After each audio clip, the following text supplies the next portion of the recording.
Halo adik-adik semuanya, Assalamualaikum warahmatullahi wabarakatuh. Nah, ketemu lagi nih sama Kak Eki. Hari ini kita bakal belajar bahasa Indonesia. Kalau kemarin kita udah belajar agama, sekarang kita bakal belajar bahasa Indonesia. Dan tenang aja adik-adik, karena materi hari ini bakal seru banget nih. Hari ini kakak bakal ceritain sebuah cerita yang menarik banget buat adik-adik. Karena tema kita hari ini adalah cerita-cerita rakyat Nusantara. Oke, jadi adik-adik harus simak sampai akhir. Nanti kakak bakal cerita sebuah cerita rakyat yang seru. Oke? Nah, aduh salah nih. Nah, oke. Selanjutnya. Pertama-tama kita kenalan dulu sama cerita rakyat. Jadi cerita rakyat itu adalah cerita yang didengar dan berkembang di tengah masyarakat yang berisi nilai-nilai tertentu. Jadi nilai-nilai ini adalah nilai-nilai yang biasanya dianut oleh masyarakat tersebut. Gitu adik-adik, karena dia cerita rakyat ya, jadi berhubungan erat sama rakyat atau dengan masyarakat. Nah, ternyata adik-adik, di dalam sebuah cerita itu, dalam sebuah cerita rakyat, ada sebuah unsur yang namanya unsur intrinsik. Adik-adik udah tahu belum nih sama unsur intrinsik? Oke, mungkin ada yang udah kegambar, tapi mungkin ada yang belum pernah dengar ya unsur intrinsik. Jadi adik-adik, unsur intrinsik itu adalah unsur yang harus ada dalam sebuah cerita. Jadi wajib kudu harus banget ada dalam sebuah cerita. Kalau nggak ada unsur intrinsik, itu ceritanya nggak bakal ada. Jadi ibaratnya tuh sama kayak kalau nggak ada adik-adik, sekolah itu nggak bakal ada, kayak gitu. Nah, dalam sebuah cerita, unsur intrinsik itu ada 4 nih. Kali ini yang bakal kita pelajarin ada 4. Yang pertama itu ada penokohan. Yang kedua ada latar. Yang ketiga ada amanat. Dan yang keempat ada tema. Nah, keempat-empatnya ini bakal kita bahas lebih lanjut nanti di slide-slide selanjutnya. Oke? Nah, yang pertama dulu nih. Pertama itu ada penokohan atau tokoh cerita. Tokoh cerita itu adalah orang atau benda yang berperan dalam sebuah cerita. Nah, adik-adik pasti pernah dengar tentang tokoh utama sama tokoh pendamping. Nah, itu adalah salah satu unsur intrinsik dalam cerita adik-adik. Jadi tokoh utama maupun tokoh pendamping itu adalah unsur intrinsik bagian penokohan atau tokoh cerita. Nah, eh, setiap tokoh di dalam sebuah cerita itu memiliki sifat atau watak yang berbeda-beda. Jadi kalau misalnya si A itu wataknya baik, ramah, nah ternyata si B lawannya si A itu orangnya pelit, habis itu suka buang sampah sembarangan kayak gitu. Nah itu namanya pewatakan si tokoh atau sifatnya tokoh yang berbeda-beda. Nah adik-adik juga harus tahu di dalam penokohan atau tokoh cerita itu ada istilah yang namanya protagonis. Nah, protagonis ini adalah tokoh yang identik dengan sifat baik, tokoh yang apa ya? Biasanya tuh di dalam sebuah cerita itu mereka kerjanya tuh pasti selalu yang baik-baik gitu. Contohnya bawang putih. Bawang putih itu kan orang yang sabar ya di dalam cerita bawang putih dan bawang merah. Nah, itu bawang putih di dalam cerita itu adalah tokoh protagonis. Sedangkan lawan dari tokoh protagonis itu ada namanya antagonis adik-adik. Jadi antagonis itu adalah tokoh hmm, yang berseberangan banget sama si tokoh protagonis tadi gitu. Nah, karena dia berseberangan banget sama tokoh protagonis, maka si antagonis ini identik dengan sifat jahat. Contohnya si bawang merah, karena bawang merah itu berseberangan banget, berlawanan banget sama bawang putih. Nah, abis itu, by the way adik-adik maaf banget ya kalau misalnya nanti bakal ada background yang ribut gitu, soalnya di sini juga lagi rame gitu adik-adik, oke? Tapi semoga kedengeran ya suara Kaiki. Nah, yang kedua nih, unsur intrinsik yang kedua, itu ada latar cerita adik-adik. Jadi latar itu merupakan segala keterangan mengenai tempat, waktu, ataupun suasana di dalam cerita. Karena ada 3 unsur ya tadi, maka latar itu juga terbagi 3 adik-adik. Ada latar tempat, Latar tempat itu yang ngejelasin tentang tempat terjadinya peristiwa tersebut. Biasanya nih dalam cerita rakyat, itu latar tempatnya biasanya kerajaan atau hutan, ya nggak sih? Nah, terus yang kedua itu adalah latar waktu. Latar waktu itu adalah waktu terjadinya peristiwa dalam suatu cerita. Bisa misalnya dia bilang suatu suatu pagi suatu pagi ketika ayam jantan berkokok, itu berarti latar waktunya adalah pagi hari gitu. Atau ketika matahari akan terbenam, nah berarti itu petang atau menuju malam gitu kan. Nah, terus ada latar suasana yang ketiga. Latar suasana itu adalah penjelasan mengenai suasana pada saat peristiwa terjadi. Jadi misalnya nih peristiwanya itu adalah perpisahan antara ibu dan anak. Nah, itu kan latar suasananya itu sedih gitu kan. Nah, itu salah satu unsur intrinsik dalam cerita adik-adik, yaitu latar suasana. By the way, adik-adik, kalau misalnya banyak banget ya hambatan, kalau misalnya Kakak kecepatan nanti, diulang-ulang aja ya videonya. Nah, yang ketiga itu ada amanat cerita adik-adik. Amanat cerita itu adalah pesan yang pengen disampaikan si penulis kepada pembaca.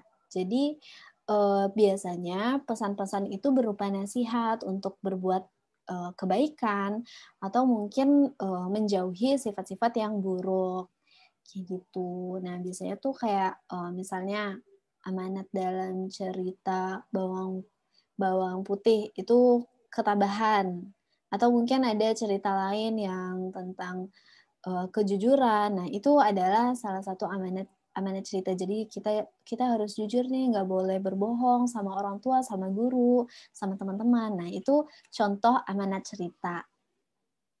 Nah, unsur intrinsik yang terakhir itu adalah tema cerita. Jadi tema itu adalah sesuatu yang menjadi dasar dari sebuah cerita. Biasanya nih, tema cerita itu juga bisa dibilang topik cerita. Jadi topik dari sebuah cerita itu nama nama di bukunya biasanya itu tema gitu. Nah, contoh-contohnya biasanya cerita rakyat itu temanya ada kepahlawanan, kejujuran, atau persahabatan. Oke, tadi udah ada 4 unsur intrinsik yang kita pelajarin. Sekarang kita bakal membedah sebuah cerita. Jadi nanti Kakak bakal cerita dan adik-adik sambil dengerin Kakak cerita, adik-adik sambil mikir nih, "Oh iya, ini berarti latar ceritanya di sini ya? Atau suasananya kayak gini ya? Atau, amanatnya kira-kira apa ya yang bakal disampaikan sama cerita ini?" Gitu ya. Jadi stay tune, Kakak bakal cerita sebentar lagi. Oke, cerita ini berjudul Keong Mas. Nah, pada zaman dahulu kala, hiduplah seorang raja yang bernama Kertamarta. Ia memimpin sebuah kerajaan yang sangat indah dan megah. Kerajaan tersebut adalah Kerajaan Daha. Raja Kertamarta mempunyai 2 orang putri yang cantik jelita, yaitu Dewi Galuh dan Chandra Kirana. Nah, kehidupan mereka sangat bahagia dan berkecukupan. Sampai pada suatu hari, datanglah seorang pangeran tampan dari kerajaan Kahuripan. Pangeran tersebut bernama Raden Inu Kertapati, dan kedatangan pangeran adalah untuk melamar salah satu putri raja, yaitu Chandra Kirana. Kedatangan dan maksud pangeran tentu saja sangat disambut baik oleh Raja Kertamarta. Dan ternyata Putri Chandra Kirana pun menerima lamaran Pangeran Raden Inu Kertapati. Nah, ternyata adik-adik, Dewi Galuh, saudaranya Chandra Kirana, itu merasa sangat iri karena ternyata Dewi Galuh menaruh hati pada Raden Inu Kertapati. Dan Dewi Galuh merasa dirinya lah yang lebih cocok menjadi tunangannya Raden. Nah, dari perasaan iri inilah kemudian berkembang menjadi perasaan benci. Pada akhirnya, Dewi Galuh mulai merencanakan untuk menyingkirkan Chandra Kirana dari kerajaan. Wah, jahat banget ya adik-adik. Nah, suatu hari secara diam-diam, Putri Dewi Galuh pergi menemui seorang penyihir jahat. Ia meminta bantuan kepada penyihir untuk menyihir Candrakirana menjadi sesuatu yang menjijikkan dan Pangeran Raden Inu menjauhinya. Ia pun berharap menjadi pengganti Candrakirana sebagai tunangannya. Nah, penyihir jahat pun menyetujui permintaan Dewi Galuh. Namun ternyata penyihir tidak dapat masuk istana karena akan menimbulkan sebuah kecurigaan. Nah, tetapi si Dewi Galuh itu nggak kehabisan akal adik-adik. Dewi Galuh punya siasat lain. Jadi Dewi Galuh berencana untuk memfitnah Candrakirana sehingga Candrakirana diusir dari kerajaan. Dan pada akhirnya begitulah yang terjadi adik-adik. Candrakirana diusir dari kerajaan dan meninggalkan kerajaan dengan perasaan yang sangat sedih. Di tengah perjalanan, Candrakirana bertemu dengan penyihir jahat.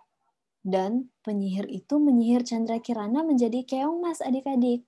Setelah berhasil menyihir Candrakirana, penyihir langsung membuangnya ke sungai. Nah,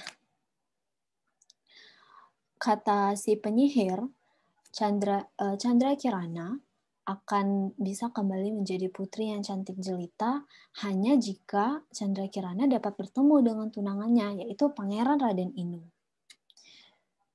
Sampai pada akhirnya suatu hari seorang nenek yang sedang mencari ikan dengan menggunakan jala tidak sengaja di jala tersebut tersangkut keong mas adik-adik. Nah, si nenek tersebut kan melihat keong mas. Wah, cantik banget. Kayak gitu kan, warnanya emas gitu. Terus dibawa pulang deh sama neneknya. Nah, disimpan sama si nenek di tempayan di rumah. Nah, nenek tersebut memelihara keong mas dengan sangat baik dan memberikan makan supaya keong masnya nggak mati. Nah, keesokan harinya, di pagi hari, sang nenek kembali ke sungai untuk mencari ikan. Namun ternyata sampai sore itu si nenek tidak mendapatkan ikan sama sekali dan nenek pun segera memutuskan untuk pulang ke rumah. Nah, ketika sampai di rumah, nenek sangat terkejut karena di rumah sudah ada makanan yang sangat enak, sudah tersedia di atas meja. Lalu nenek merasa sangat heran dan bertanya-tanya, siapa ya yang sudah membuatkan makanan ini? Nah, ternyata bukan hanya di hari itu adik-adik. Setiap hari kejadian serupa terus terjadi.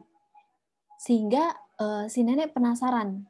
Jadi si nenek memutuskan untuk pura-pura pergi ke sungai dan mengintip siapa yang sudah membuatkan makanan setiap hari. Dan ternyata sang nenek sangat terkejut melihat keong mas yang ia simpan di tempayan berubah menjadi seorang gadis yang cantik jelita. Nah, gadis cantik tersebut langsung menyiapkan makanan di atas meja. Karena rasa penasarannya yang udah menggebu-gebu, sang nenek tidak sabaran untuk langsung menghampiri gadis cantik tersebut. Nah, sang nenek bertanya kepada si gadis, "Siapa kamu, wahai putri yang cantik, dan dari manakah asalmu?" tanya sang nenek. Keong Mas tentu saja langsung terkejut karena Keong Mas kira si nenek pergi ke sungai adik-adik. Nah, tapi pada akhirnya Keong Mas pun bercerita kepada nenek mengenai apa yang telah terjadi kepada si Keong Mas. Dan akhirnya setelah bercerita kepada si nenek, Candrakirana berubah lagi menjadi Keong Mas. Nah, di lain sisi adik-adik, pangeran mencari mana sih keong mas, kenapa tiba-tiba hilang. Nah, tapi tak kunjung ditemukan. Raden Inu Kertapati udah mencari kemana-mana nih, udah seluruh penjuru kerajaan dicariin, tapi ternyata Candrakirana tetap tidak ditemukan. Tapi walaupun begitu, Raden Inu tetap berjanji untuk tidak akan kembali ke kerajaan sebelum menemukan Candrakirana. Nah, pergilah Raden Inu berkelana mencari Candrakirana. Sampai akhirnya penyihir jahat yang mengetahui bahwa Pangeran Raden sedang mencari Candrakirana itu berubah menjadi burung gagak yang ingin menipu si pangeran. Jadi di tengah perjalanan, Pangeran Raden dikejutkan bertemu dengan burung gagak yang dapat berbicara adik-adik. Burung gagak tersebut mengatakan bahwa dia mengetahui tujuan dari si pangeran. Dan pangeran yang merasa senang dan menganggap burung tersebut tahu di mana keberadaan Chandrakirana mengikuti petunjuk yang diberikan burung gagak, padahal petunjuk jalan tersebut salah gitu. Nah, setelah lama sekali pangeran mengikuti petunjuk yang diberikan sama burung gagak, kemudian pangeran bertemu dengan kakek tua yang sedang kelaparan. Nah, karena pangeran ini baik hati dan memang suka menolong, tentu saja pangeran langsung memberikan makanan kepada si kakek. Dan ternyata kakek tersebut bukan sembarang kakek, adik-adik. Kakek tersebut adalah kakek yang sakti. Dan kakek tersebut tahu kalau burung gagak itu adalah jelmaan penyihir jahat yang mencoba menipu si pangeran. Nah, akhirnya kakek memukul burung gagak tersebut dengan tongkatnya. Dan tiba-tiba burung gagak tersebut hilang, berubah menjadi asap. Nah, kakek kemudian memberikan petunjuk jalan kepada Pangeran Raden. Dan Pangeran Raden pun segera mengikuti petunjuk tersebut. Ia pergi menuju sebuah desa yang namanya adalah Desa Dadapan. Setelah berhari-hari Pangeran menempuh perjalanan, di tengah perjalanan bekal pangeran habis adik-adik. Ia merasa sangat kehausan. Dan ternyata pangeran melihat sebuah rumah. Nah, langsung saja pangeran pergi ke rumah tersebut berniat untuk meminta segelas air. Nah, namun adik-adik, bukan hanya air yang didapatkan oleh pangeran, tetapi Chandrakirana yang ia cari selama ini. Ia melihat tunangannya dari jendela sedang memasak di rumah tersebut, adik-adik. Tentu saja pangeran sangat senang, dan begitu pula dengan Chandrakirana. Akhirnya pangeran dan Chandrakirana bertemu dan kutukan tersebut hilang. Chandrakirana pun menjadi gadis cantik jelita. Nah, pangeran segera membawa Chandrakirana ke kerajaan Daha. Ia pun mengajak nenek yang sedang menolong Chandrakirana. Chandrakirana kemudian menjelaskan kepada Baginda Raja mengenai perbuatan Dewi Galuh selama ini kepadanya. Dan akhirnya kejahatan Dewi Galuh terbongkar. Dewi Galuh mendapatkan hukuman atas perbuatannya itu. Namun karena merasa takut akan hukuman, Dewi Galuh melarikan diri ke hutan adik-adik. Sementara Baginda meminta maaf kepada Chandra. Dan begitulah akhirnya Pangeran Raden dan Chandrakirana memutuskan untuk menikah. Lalu mereka hidup bahagia selamanya. Yeay, tamat adik-adik. Jadi dari cerita tadi, adik-adik udah mulai kebayang dong ya, apa aja unsur-unsur intrinsik dari cerita Keong Mas ini. Jadi ada pertanyaan nih, adik-adik sekarang boleh dicatat atau disebutkan langsung apa-apa aja unsur intrinsik dari cerita Keong Mas. Mungkin nih, siapa tokoh utamanya di cerita ini? Siapa tokoh pendampingnya? Ini unsur intrinsik bagian penokohan ya. Habis itu di sini siapa nih yang menjadi protagonis atau yang menjadi antagonisnya? Nah, di sisi latar, adik-adik tadi sempat mention nggak? Tadi ada beberapa latar yang disebutkan, kayak latar suasana, latar tempat, dan latar waktunya. Nah, terus juga mengenai amanat. Nah, adik-adik, sekarang adik-adik udah bisa dong menyimpulkan apa sih amanat yang disampaikan oleh penulis melalui cerita Keong Mas ini. Jadi adik-adik bisa menyebutkan atau menuliskan kalau menurut kakak sih ini adalah cerita tentang ketabahan hati, bagaimana Chandrakirana yang selama ini tabah menerima perlakuan buruk dari Dewi Galuh pada akhirnya bisa happy ending, bisa melewati semua itu, dan Dewi Galuh yang selama ini memperlakukan Chandrakirana dengan buruk mendapatkan akibatnya. Jadi begitu adik-adik, kita juga harus ingat apa-apa yang kita lakukan kepada orang lain itu pasti akan berbalik kepada kita. Kalau kita melakukan keburukan kepada orang lain, pasti keburukan itu akan berbalik kepada kita, kayak gitu. Nah, yang terakhir juga tema unsur intrinsik di sini, tema dari cerita ini apa? Semoga adik-adik udah bisa tergambar lah ya unsur-unsur intrinsik dalam sebuah cerita. Jadi mulai sekarang kalau misalnya baca cerita, jangan cuma dibaca lewat aja, tapi harus dipahami apa-apa aja unsur yang membangun sebuah cerita tersebut, sehingga adik-adik bisa memaknai cerita tersebut lebih dalam. Begitu adik-adik. Makasih ya yang udah nyimak sampai akhir, dengerin kakak cerita. Semoga kita bisa ketemu lagi di cerita-cerita selanjutnya. Dadah! Semangat ya belajarnya.